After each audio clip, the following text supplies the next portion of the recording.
On screen, we talked about, all the time, how is this going to look? How, particularly because the noise is emotionally based. So what does visualized emotion look like? And it's the most important thing. And I think they've done such a beautiful, interesting job about it, because it's not easy. It's not quite anything we've seen before.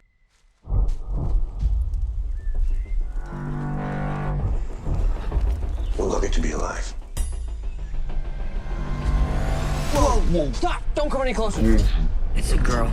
Girl. Oh my gosh, girl. I'm sorry. No, blonde hair. I've just never seen a girl before. Who are you?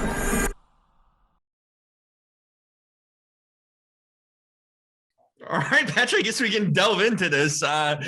So, I'll start out by saying I wasn't familiar with the book series at all. I heard about the movie. I knew of your work previously, but so this was, I like going into certain things with no expectation and not knowing what happens, kind of a surprise thing. And boy, you had I was just thinking, the first thought in my head was like, how do you put this from a novel to on screen? Because there's so much happening on screen. It's a very futuristic utopia with so many effects. And I'm just thinking, like, when you were writing the novel, which was over 10 years ago, probably at this point, Yeah. how did you visualize these things, that later are put in a movie, but in a book form, it must be completely different. So I was just curious how your vision for the novel kind of transpired into the movie and how that element of it, especially visually, appeared. So what was your initial kind of concept of this? Gosh, I mean, when, way back when I'm writing the books, the story I always say is that all I ever really wanted to do was hold a physical book that I'd written in my hand. That was my whole dream. I thought that was unattainable. I'm from a really, really tiny town in Washington State, and we never did anything. No, I would tell you, I'm by far the most famous person from my hometown. And but all I wanted was to hold a book in my hand. And so when I'm writing these books, I'm thinking, of course I'm picturing stuff, but it's never, it's like the Joy Luck Club thing, we always hope, never expect. Yeah, it's fun to dream, but you never really expect it. So of course I pictured this sort of big Western, which slowly revealed itself to be science fiction, and thinking, never gonna happen. And then one day you're on a set with 200 people and, somebody shouts action, you're like, wow, crap, I hope it's good. So it's, I hope my book stands up, so it's kind of wonderful. It's more than kind of wonderful. It's just sort of, I keep giggling about it because it's so ridiculous and such a fortunate thing to happen to any author. Yeah, but it's not a first time thing. You already had a book transpire into a movie prior. So it's like, could you imagine back in the day when you're writing these novels, because obviously they came first, that these would be turned into movies, at least several of them at this point now? That's kind of amazing that you're saying that you just wanted a book, physical copy, but yet two of them have been transpired into movies, feature-length movies, which is crazy in that sense. It's really, really crazy. And, I always say that I wish I could tell, like, 15-year-old me, like, just hang in there, keep writing. It's good, you won't believe the stuff that's going to happen for you and to you, so just keep at it. Younger me would never have believed this. I still don't really believe it now. But it's amazing, and my experiences on this and my experiences on A Monster Calls, I learned so much, and that's all I really want to do. I want to keep trying new, different stuff to challenge myself, so I keep growing. And I'm returning to the word luck. It just feels so lucky that it's that philosophy of life, just do your best and try not to be a dick. And so that's what I try. Totally. That's a great philosophy of life. Yeah. So these great things that happen, I'm just going to try to be as gracious and generous about it as I possibly can, because it's not because I'm some better person or anything. And if I can help other people out with it, then fantastic. That's what I'll do. One aspect of the film that I found kind of overwhelming was the thoughts, because like the character, like Tom's character, says something and the thought kind of races through his head, and I'm like, oh my gosh, I can't keep up. I can't get all the information out. I was wondering, what was it like when you put that into a book? Because it's more transcribes, I guess, maybe more easier because you're reading it versus in a film version where it just like kind of comes at you, these rapid thoughts. which kind of come in your mind in a sense. They are usually rapid thoughts. But the difference of that, I was kind of wondering how it appears in a movie, the inner thoughts, versus how it appears in a novel. Well, let me check one quick thing. No problem.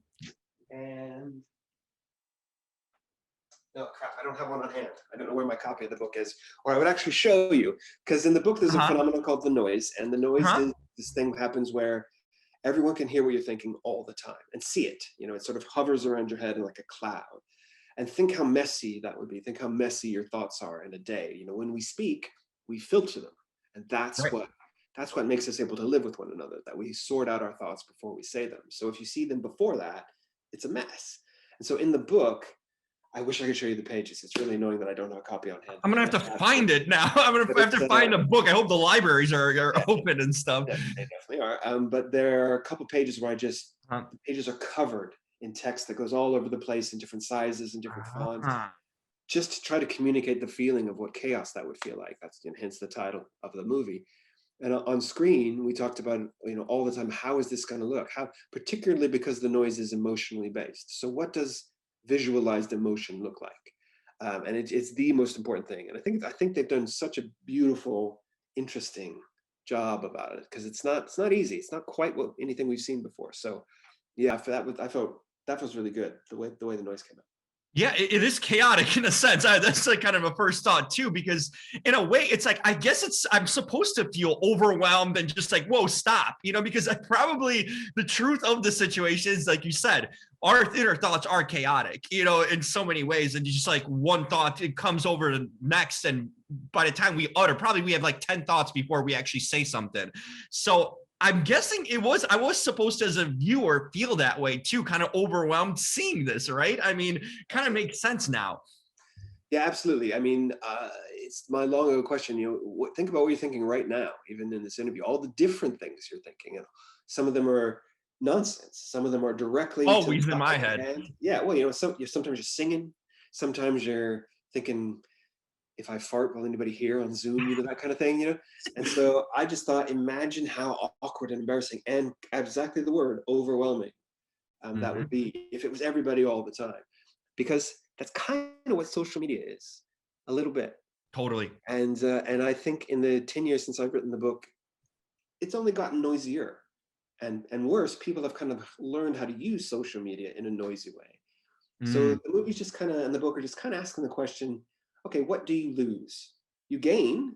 Social media gives us huge gain, but what do you lose when you lose your privacy? And I think the question I'm not saying, you know, oh, everybody turn it off. I'm just saying, just ask the question. Just make sure you're keeping yourself safe and solid, and that you know who you are. And that's the most important thing. Oh, I think that's such a good parallel. And just because we blur out stuff. I mean, people have lost careers and jobs on social media by expressing their thoughts, you know, not like, in a sense, we can censor ourselves when we're talking, but like on social media, a lot of people put their thoughts that usually probably shouldn't be out in public in a lot of ways. And that's such a good parallel, that we are in a society now that things like this happen, that people don't think before they say, you know, and it's hurt them, and it's hurt others, and it's cost careers and jobs and so many things by just not thinking before you say things, you know? We just had 4 years of a president who right. never let a single thought he thought go unspoken. And look, and look how that turned out for him. You know what I mean? Maybe for most of us. Yeah. Maybe if he censored some things, maybe he would have had a better chance of retaining his job, you know, but so true. You know, the interesting concept here is that women, a world without women, it just doesn't theoretically make sense. But as you watch this movie, you understand what happens and why. But my first thought was like, oh my gosh, I have like 1,000 thoughts, you know, they're like, how's there a world without women? How did this character never seen a woman before, you know, in that sense, or interacted with one?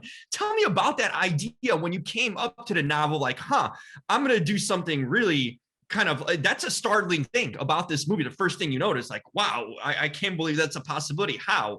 What made you go with that concept initially? Well, I really wanted Todd, the main character played by Tom Holland, to feel like there was no hope, that this was a dead end. And all of the women, he was told all the women died in a war just after he was born. And so if there's no women in the town is dying. It cannot grow. He's the youngest. He'll be the last person alive probably. And so what kind of weight does that feel like when it's placed on you? And what does that do with how you're going to look at the future?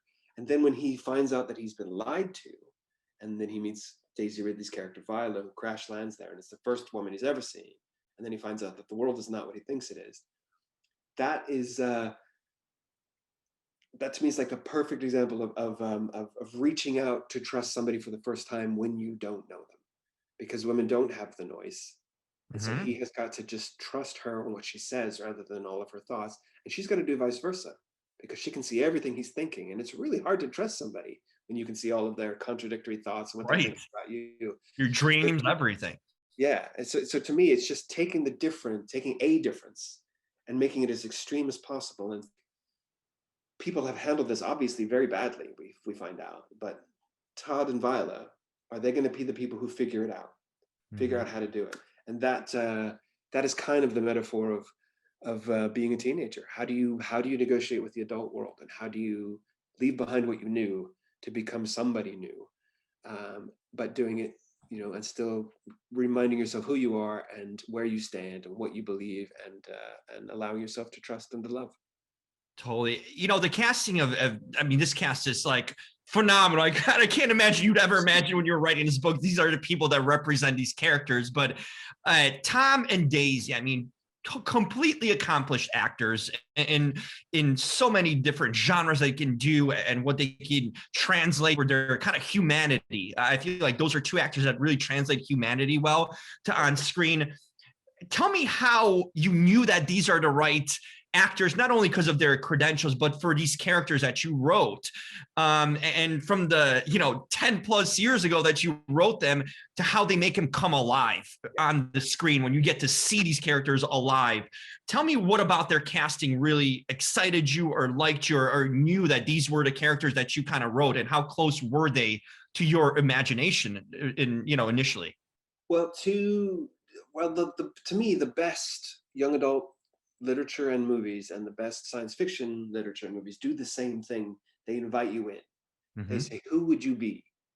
It's kind of why she's a bit controversial these days, and I would tend to agree with that controversy, but it's the genius of Harry Potter is the 4 houses.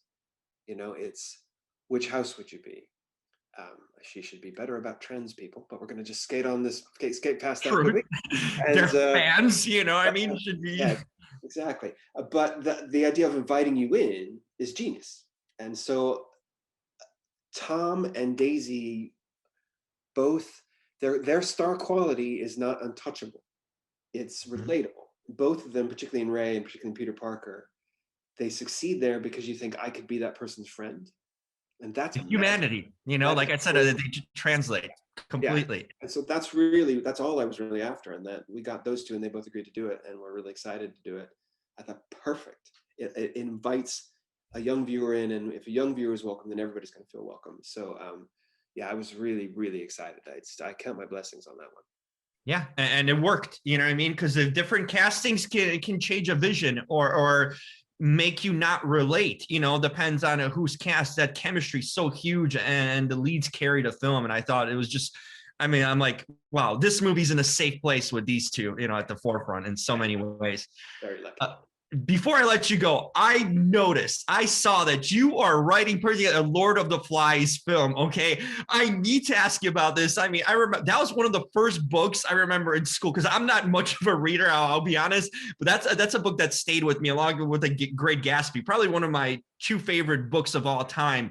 But tell me anything you can share about this. What kind of initiated you wanted to? I can't believe there hasn't been a movie at this point made about it, first of all, but tell me anything you can share about this, because I'm excited. There was a movie in the 50s and there was a movie in the very, I think, late 80s or very early 90s. So it's been a while. And I was approached by the producers and by the director. The director's Luca Guadagnino, who did Call Me By Your Name. And we just talked. And I said, this is what I think. This is what I really feel it's about. To me, it is about the breakdown of society, but the individual relationships there are essentially 2 kinds of leaders that you fear and leaders that you love. So who's going to win? when resources are dwindling and when you're trapped on an island and there's no hope, who wins in that battle? And to me, that's the real interesting human part of it. And to update it, but not to make it unwatchable, not to make it so modern that it just becomes unwatchable, because it's a universal story. So yeah, I can't say much more than that, but I'm really, really excited about it. So I think that's good. So we get a little modern touch, but also truth to the story. Hope so. Fingers crossed. Oh my God, I can't wait. Well, I'm so glad to catch up with you. I think it's really cool to hear your story. You're a writer at heart, and it kind of translated to various things you've done in your career. And it's so cool to see that small town boy did well, by just keeping pen to paper and keeping your dream alive. So I'm happy for your success, Patrick. And I can't wait what's next, because you have a lot of projects on hand. Cool. Thanks, Jim. Thanks so much. Absolutely. Take care. Hope to catch up soon and on that next movie. Cool. Talk to you. Bye-bye. Bye.